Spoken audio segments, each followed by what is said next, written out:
Week 6. Wow, amazing. We're in the second half of the class. Boy, time goes by so quickly sometimes. So this week I want to continue talking a little bit about a couple of the decision-making tools that we have that can help take some of that emotion out. And then I want to finish up this week talking a little bit about ethics. Ethics are an important part of decision making, and we can't make any decision in a vacuum, devoid of taking into consideration ethics as well. So another way we can make a decision is a cost-benefit analysis. And this is a technique that's used a lot in business. And if you want to spend any of the company's money, you're going to have to go through a cost-benefit analysis as part of the presentation to management to get approval for that.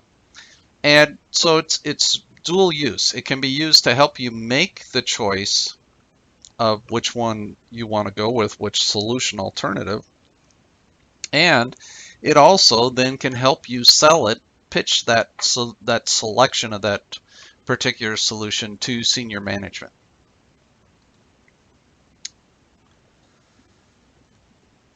So how do you go about doing a cost benefit analysis? It's really quite simple.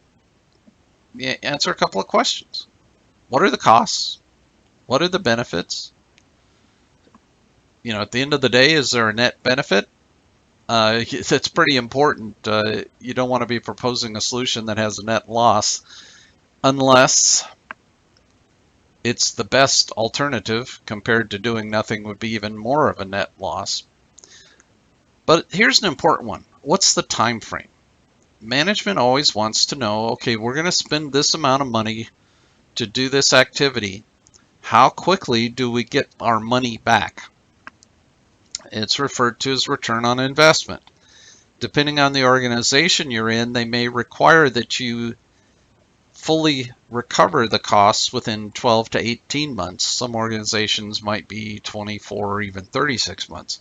But the key is that there's a time frame there that management wants to know. We have to spend the costs right now, and when do we start seeing the benefit of that money we've invested?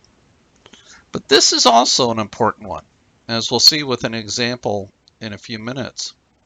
Intangible benefits also need to be considered.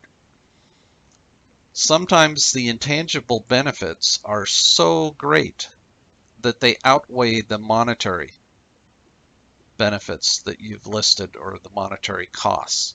So don't forget to think about those things that are not as easily quantifiable. So you start out doing your cost benefit analysis using just the financial costs and financial benefits. Okay, that's a starting point. But then, as I mentioned, you need to include those intangible costs and benefits as well. Things like stress-free travel. That's an intangible benefit. How do you quantify that? The aesthetics, environmental impact, maybe an intangible cost. If you know that what you're going to do is going to have a negative impact on the environment, well, how do you put cost associated with that? Sometimes with the intangibles, it can be very difficult to assign a specific cost to it.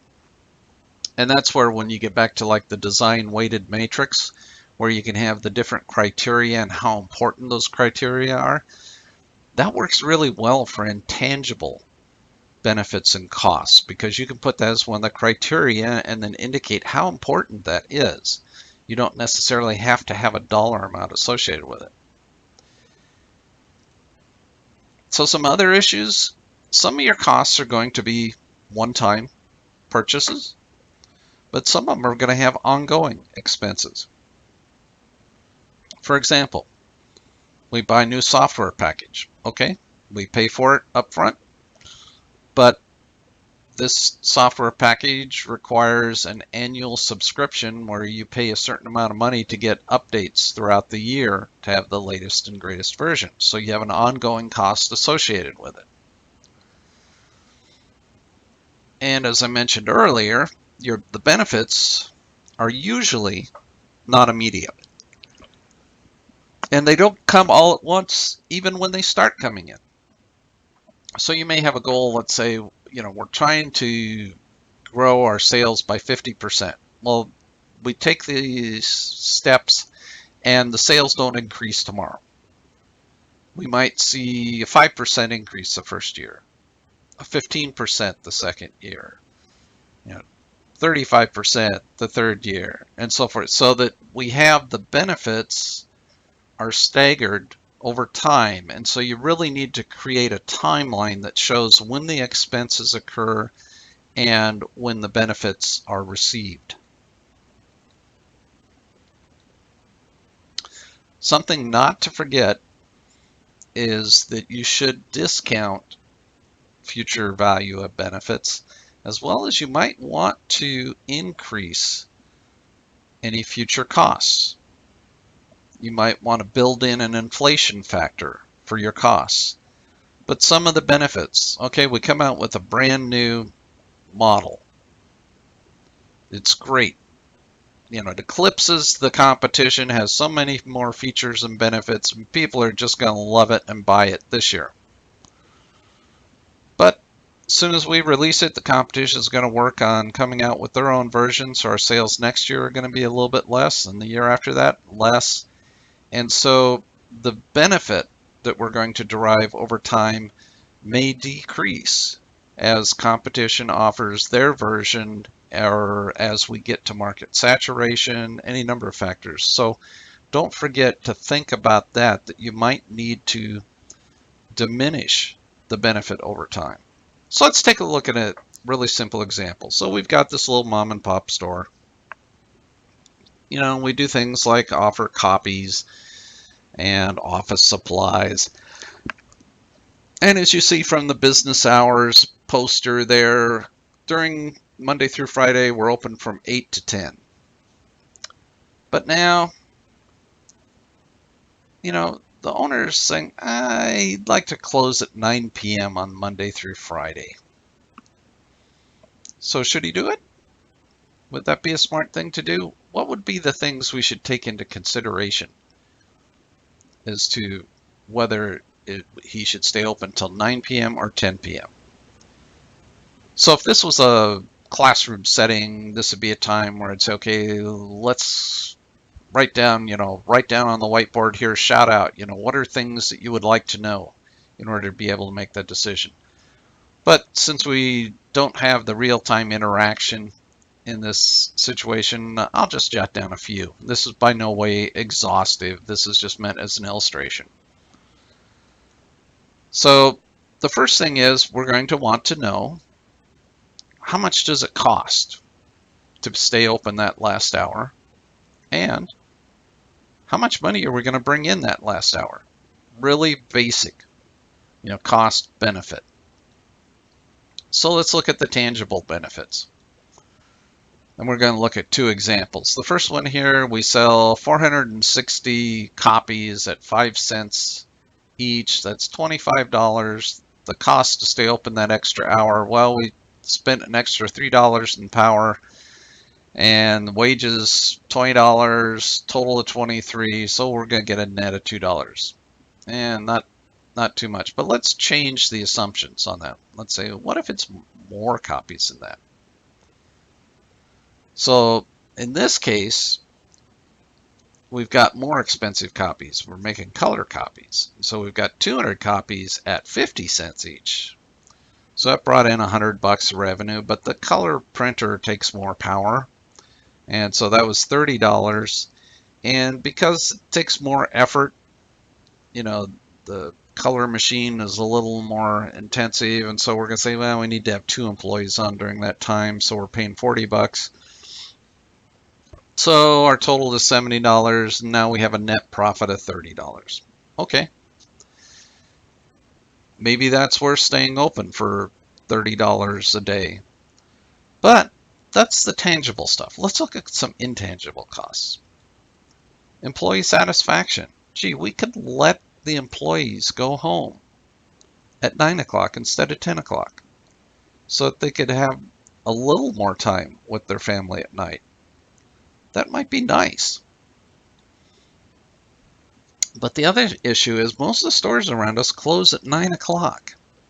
So by us staying open until 10, when the employee closes up the store and walks out to get in their car, it's dark and there's no one else around. And that's when some crime occurs. And, so it's concern about employee safety. Customer satisfaction. Sometimes our customers are working late at night and they might need some copies at the last minute for that presentation they're doing tomorrow, that customer they're visiting, or they're in from out of town, and so it's not like they can go to the office and get a color copy. They have to come to us to get it. And so occasionally we might be a real lifesaver in that last hour. So those were just some of the intangibles that then you should also take into consideration. Let's look at another example. Salesforce.com is a tool that sales teams use to manage their customer contacts.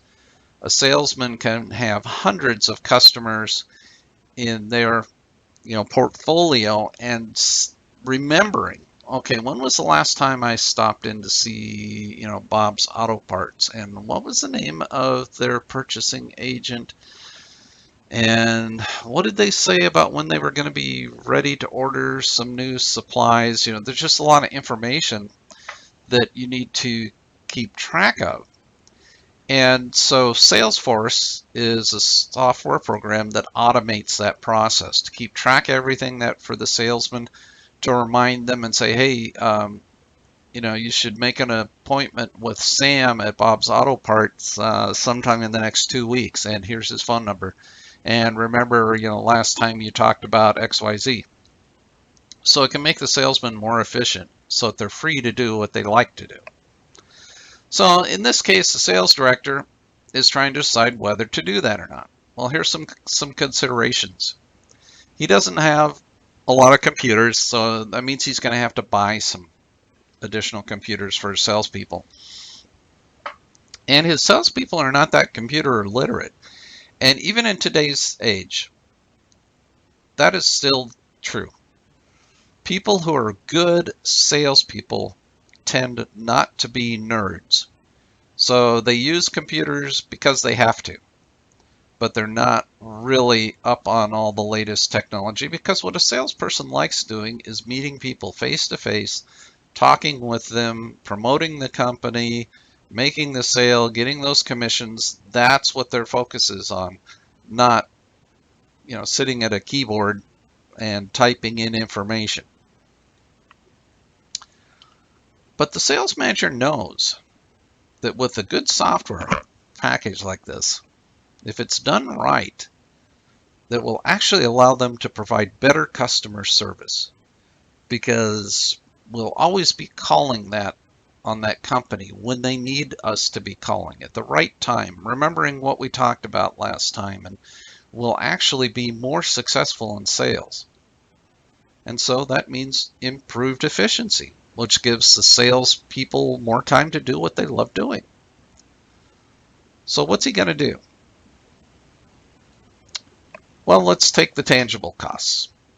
We're going to spend this amount of money for the computers and the hardware. But we're also going to need to provide some training on that. And so there's cost associated with training. And along with that training cost, there's the cost associated with the unproductive time. When a salesperson is sitting in a classroom, they're not out making sales calls. They're not bringing money into the company. So there's lost sales. There's also, once we turn the system on, people are not going to be efficient in how they use it, and so it's going to take them longer to do things in the way they were doing. So there's going to be some losses, that result just from that. And so we end up with total cost to implement this at $88,000. Now our benefits, because we now have all our customers in a common database, we have all these additional things we can do with email campaigns, phone campaigns, following up, providing better service to the customer so they're happy to continue doing business with us. All of those things add up, and we say, you know, that's going to result in $140,000 of extra sales each year without having to add any salespeople on, any new products. That's just because we're doing a better job. So that looks like a good deal. Now the payback time for this, if we spend $88,000 today, we'll get $140,000 in that first year, we're saying, and that equates to about an 8-month payback. Now, in most organizations, that would be a slam dunk. It's not a huge outlay of money, and it has a very quick return on investment, and so that'll get approved. Now, if we were asking for $88 million, even if it had a short payback period, you could bet that management and others would want to look at it in a lot more detail to understand our assumptions, and do they believe our assumptions and the research that we've done. But again, it's you do need to be thinking about your solutions. Can you get the benefit fast enough? If the payback period is 5 years, chances are you'll never get it approved. So what are some of the intangibles in this example? Well, people don't like change. You know, there's actually some fascinating studies done on that, on why people resist change. But it's a new system, and so you're going to make some of your employees very uncomfortable. You introduce new procedures and processes, that's going to disrupt the normal flow in your organization. So you're going to have some organizational disarray. But once you get past those, salespeople that are better organized so that they spend less time managing their customer contact info, and instead they're free to spend more time interacting with customers, that's a happy salesperson. Like I said earlier, salespeople like to meet with customers, and they like those commission checks. So anything that makes them more efficient and organized makes them happier. But this is an interesting one. Employees recognize when management approves spending company money to invest in their success. That creates a positive environment for employees. Now, I've worked for organizations that paid for employees to go to school. And that employees, you know, that really showed that they were valued by the company. I've also worked for organizations where they didn't do that, or they put on really restrictive requirements, and that made employees feel a lot less valuable to the organization, and so their attitude about the company in general was not nearly as positive. And of course, there can be lots of other intangibles, but you need to take those into account in your decision-making process. And that's why, like, I go back to the weighted criteria, you know, the weighted matrix. That works really well for intangibles because you can put it as a criteria, give it a relative weight, and then how well does each of the possible solutions address that? So it works very well for the intangibles that are difficult to quantify. Cost-benefit analysis, very easy.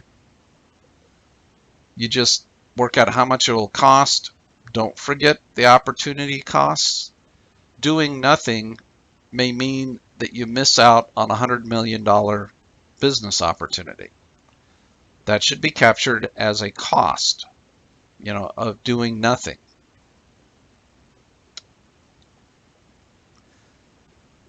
Okay, again, on the topic of intangibles, this is an interesting book, How to Measure Anything. And I like the subtitle, you know, Finding the Value of Intangibles in Business. That really, I'd encourage you to get that when you have a chance and read it, because the intangibles a lot of times will sway your decision one way or the other. And if you don't take those into account, you may not be making the best decision. So for example, now I know probably most of you have never heard of a Pinto automobile. This was an extremely popular vehicle that Ford made. It was, a two-door, it was nice for that young family getting started, everything else. This happens to be an ad from Christmas time. So there was just one slight problem with the Pinto. It had a design flaw in the gas tank. And if you were involved in a rear-end collision, that's what happened. The gas tank tended to explode into flames whenever there was a rear-end collision involved. Unfortunately, it resulted in quite a few deaths and injuries. So, obvious thing is, well, maybe we should fix the problem. So that's the first option. Let's fix the problem. Now, as I mentioned before, Ford sold a lot of these. So at the time the problem was identified, they'd already sold 12 million cars.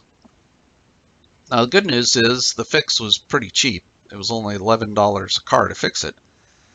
But when you got 12 million cars out there, that adds up really fast. Almost $140 million it's going to cost the company to fix the problem. Well, another option is do nothing. We're just going to pay for the, settle the lawsuits, and based on our estimates of how many deaths that would happen and the injuries, it's $50 million. Okay, I can pay $140 million or $50 million. Well, as a strict cost-benefit analysis, you'd go with the $50 million solution. But that's the wrong solution because it's the intangibles. If Ford had chosen to do that, their reputation as a company would have been seriously damaged.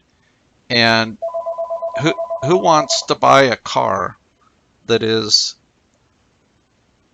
likely to blow up? Do you trust a manufacturer that would make such a thing?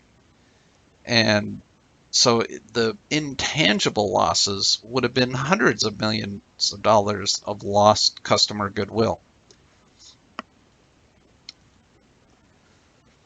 So let's change gears a little bit. In the beginning, when you're identifying solutions, don't filter out solutions. Just grab the solutions, start doing your analysis of them. You don't want to eliminate things prematurely because sometimes that solution may trigger you to think of an even better solution. But at some point, you have to come back to reality. There's no point in proposing a solution to senior management that is impractical to do. So you do need to do some measure of feasibility at some point in the decision-making process. I would suggest that after you've done your brainstorming, you've identified some solutions, you do that table of alternatives where you toss out the ones that are clearly, just don't fit in. Then take a look at the feasibility of all the remaining solutions. There's no point in going into a detailed analysis, and creating matrices and everything for a solution that there's just no way it could ever possibly happen. So some of the things to consider in feasibility are economic. Is it an economically viable, proposal? If you're a small startup company with 5 employees and your solution involves investing $100 million, that may not be practical. There may not be any way that your company would be able to get the loan necessary to do that. And so it just may not be possible. Organizational is another important one. Every company has a culture. If your solution involves going completely out, changing that culture, it is not likely to succeed. When a company I worked for had a new business opportunity come up where we could have made a lot of money, But the current company culture was all structured around making very expensive custom small volume lots of product. The new opportunity was making very low priced items, but making 1,000 times more each month as to what the current manufacturing and structure was set up as. So completely different manufacturing mindsets.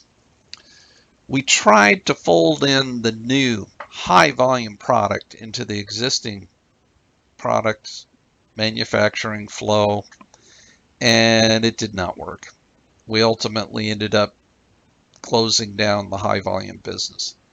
I would have been better off to have gone to the general manager and said, hey, I would like to set up a new business unit down the street. There's some warehouse space there. We're going to set it up. I'm going to bring in new employees from these industries that have experience in high volume manufacturing, and we're going to create our own new culture there to support this business model. That would have worked, but it's not what I did. Lesson learned. And of course, whatever you propose needs to be legal, and not just legal in the United States. Something you have to remember is that the laws around the world are different. And so you do have to check and make sure that what you're proposing is legal in all of the areas where your products are sold.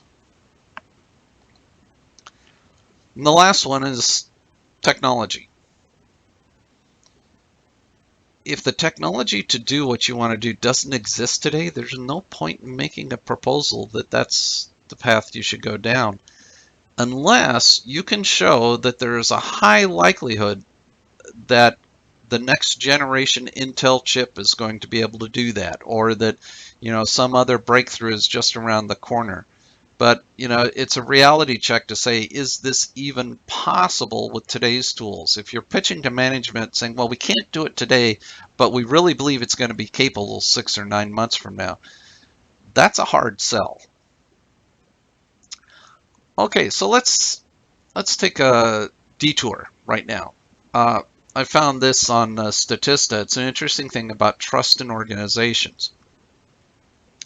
So this was a survey that was done back in June of 2018, so just a little over a year ago, about how do people feel about these different organizations and their trustworthiness. So right off, what you notice is newspapers and television news, right down towards the bottom of not being very trustworthy. On the other hand, the military, number one, the most trustworthy. Interesting. So look at who's down at bottom, though. Congress. Interesting. But look who's way up there, the presidents.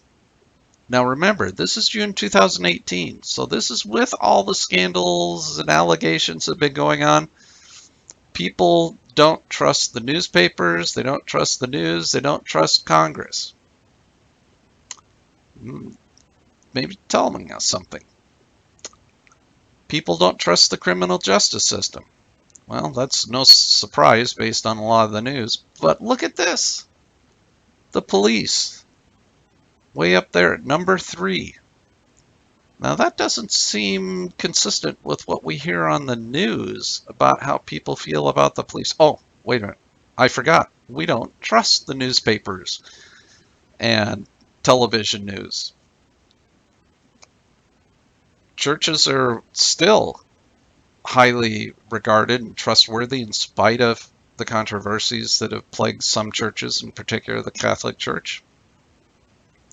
Big business, no surprise there. Most people, I think, feel that big business is just out to make a buck, and they don't care, if they sell people's information to others. But look at this, small business, people feel is way up there at the top. So the mom and pop store they trust, but the big box store they don't. So anyhow, I thought that was interesting to see the how public is viewing that. But what is more interesting and why I'm really showing you this is the next slide. So as I said, this came from Statista, but Statista didn't do the survey, the Gallup poll did. And Statista lists that it came from the June Gallup poll. So let's look and see what the Gallup poll, I went and looked at the original Gallup poll to see something. Statista said it took place June 2018, Gallup, June 1st to 10th. Statista said there were 1,000 respondents. Gallup said it was 1,520. Why the discrepancy?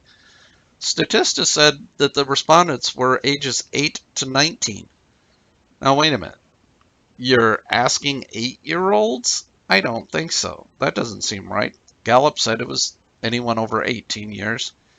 This is the most surprising. Statista had 16 categories in their summary, the Gallup poll, but Gallup only had 15 on their website.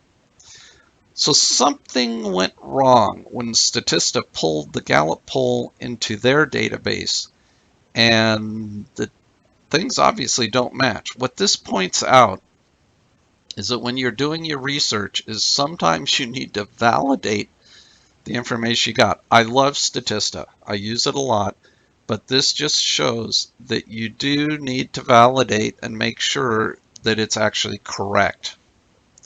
And the numbers that I showed you on the previous page, those were taken from the Gallup poll, not the Statista summary of the Gallup poll. I went directly to the source, and that's ideally what you always want to do when you can, is get as close to the original source as possible. So, ethics. More CEOs being fired for ethical lapses.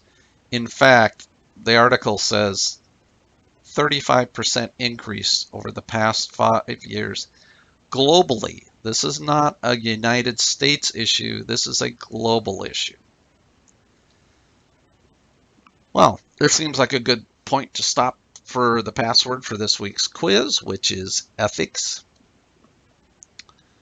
So I'll pause here briefly so you can write that down.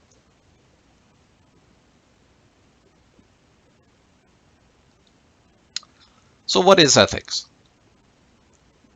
Basic definition, it's those principles that govern how you make a decision, whether it's personal or an organization.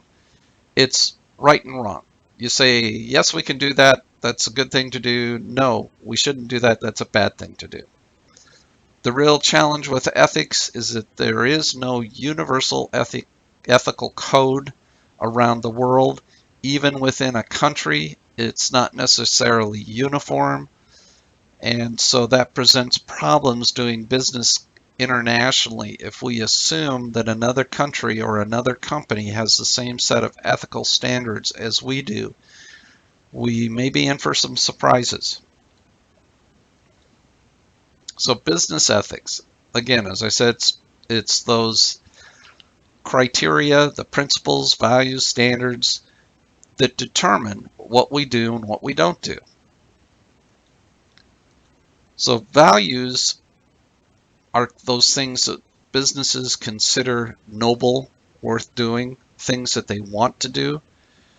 Whereas principles and standards, those are the givens.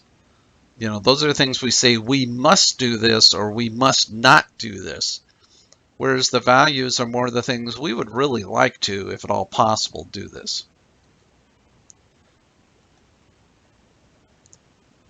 These are just some examples from values that you might find on your company. You can find it sometimes on the company's website. And a lot of times there'll be a section on values in the company's annual report. This would be a good thing to include in your report. What are the values of the company? What's its mission statement, its vision statement, and what are its stated values? So corporate values.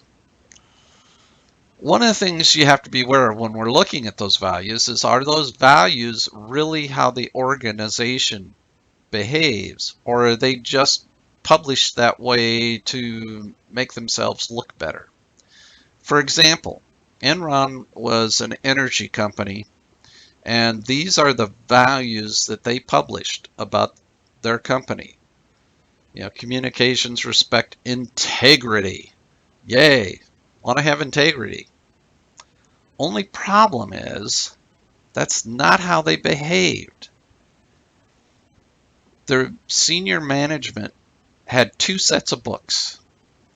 One set of books that they showed investors and employees, and they used those false books to encourage investors and to even encourage a lot of their employees to transfer all of their 401k funds into Enron stock, which, by the way, you should never have the company you work for, you should never have that company's stock in your 401k.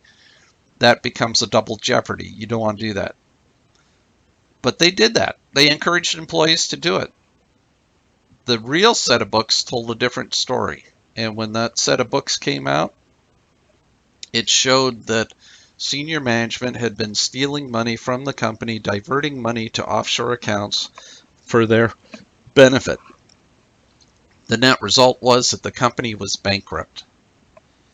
And so not only did all those Enron employees lose their jobs, but a lot of them lost all of their retirement savings as well when the company went totally under. So just because a company says that's what their values are, doesn't mean they are following those. So including the value statement for your company is great, but if you can find some examples that support the values, what are they doing that point back and say, yeah, they obviously do value that because here's what they did.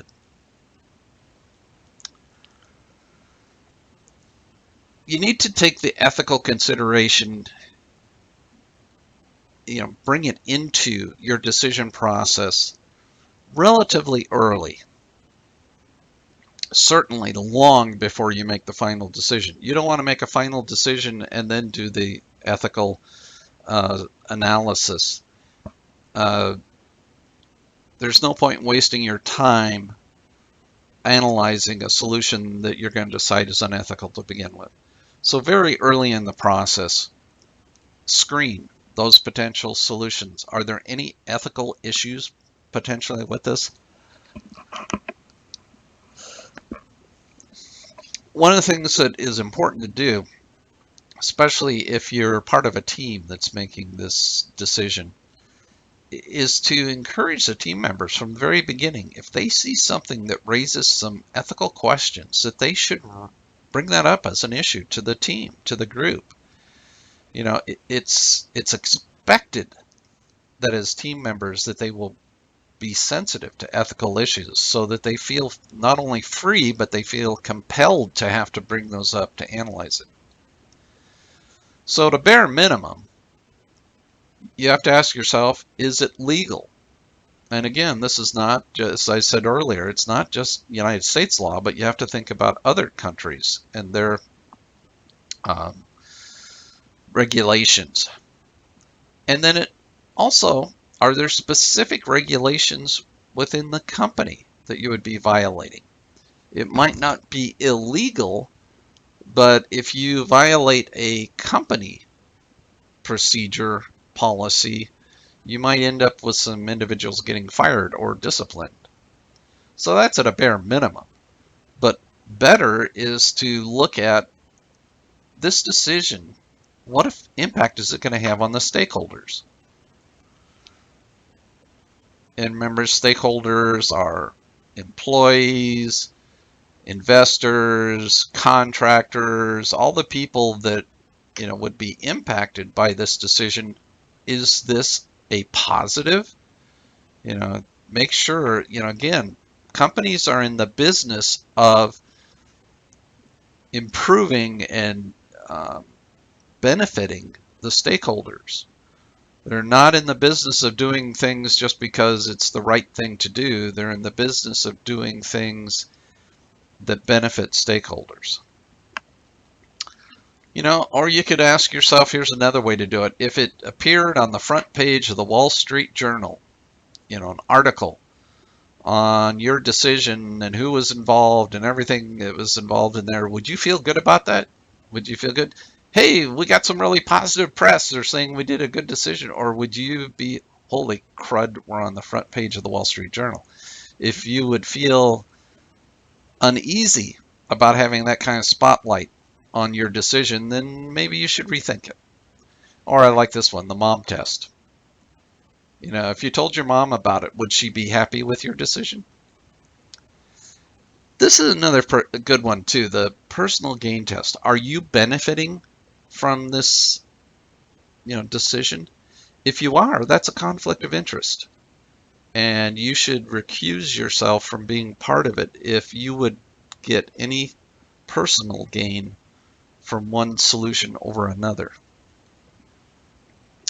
Now, there's a few things that can trip you up and things to be aware of and to watch out for. This statement, if it's legal, it's ethical, that's wrong. Not everything that is unethical has been made illegal. There are some things that are perfectly legal that I think should not be. They're unethical. They really shouldn't be legal, but the legal system is not perfect. And so just because something is legal doesn't mean it's ethical. Everybody else does it. All the other companies in our industry do this. It's just the way business is done. That's a rationalization. Anytime you hear someone saying that or you're thinking that yourself, be careful, because that's a way of trying to say, well, it really isn't an ethical issue if everyone else is doing it. Ethics are absolute. It's either ethical or it's not. Just because everyone else is doing it does not make it somehow less unethical. And also that goes along with this idea, that, well, we were just trying to help. Motive has nothing to do with it. Your actions are ethical or they're unethical. Your solution is ethical or it's unethical. It doesn't matter what the motivation was behind it. It's owed to me is another thing that people use to justify certain behavior. Well, yeah, technically it was stealing from the company, but they underpay me anyway. And, so I'm only getting what was really due to me anyway. Where this happens a lot is with office supplies. You'll notice in the office that 3-ring binders and pads of paper and pencils, there's a high usage of them, in August, from employees taking this stuff home for their kids' back to school stuff. You can't justify it because you think, well, they should be paying me more anyway. The flip side of that is, though, if you're saying, well, as long as I'm not personally benefiting from it, what's the big deal? Again, it doesn't matter what your motivation is, doesn't matter if everyone else is doing it, doesn't matter if you gain or don't gain from it. It's either ethical or it's not. So there are some things we can do to encourage ethical behavior in organizations. I believe that all of you in this class are future business leaders. And one of your roles in your organization, whether you start your own company, work for a mega company, whatever, one of your roles is going to be a champion for ethical behavior. So how can you encourage ethical behavior? Well, the first is to define what the ethical standards are for your organization and communicate it throughout the organization. Train your employees on it. Have samples, situations and exercises to do. When I worked for Tyco Electronics, every year all the managers had to go through an ethical online training course, and it was always, they would give, here's the situation. Mary was talking with a competitor at the trade show, and was this ethical or unethical?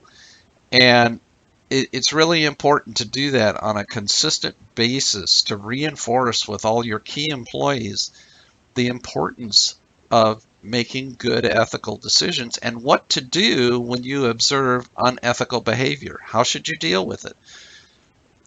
Do you have an organization, a department within your company where people can anonymously report what they believe to be unethical behavior? You need to really make it a priority in your organization.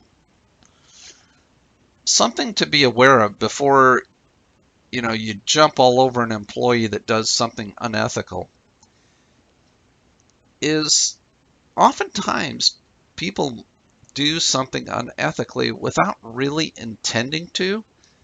They hadn't thought it through. It just happened subconsciously. They, weren't paying attention. They didn't understand something. So have a little bit of slack when you observe unethical behavior. You need to go back to the thing of educate and train them. It's kind of thing, okay, you understand now. We'll give you this one for free. You understand, but next time there'll be consequences. Now, the good news is a lot of companies are doing the right thing. I'm going to trying to get an update of this report of the world's most ethical companies. And, I want to show that because we get so much negative press in the news about companies doing things, with Facebook, using your personal information for gain and, all those different things like that. But there are companies who really are trying to be ethical in the way that they do their business. And so it's important to recognize that there are people who understand and get it. That's week 6.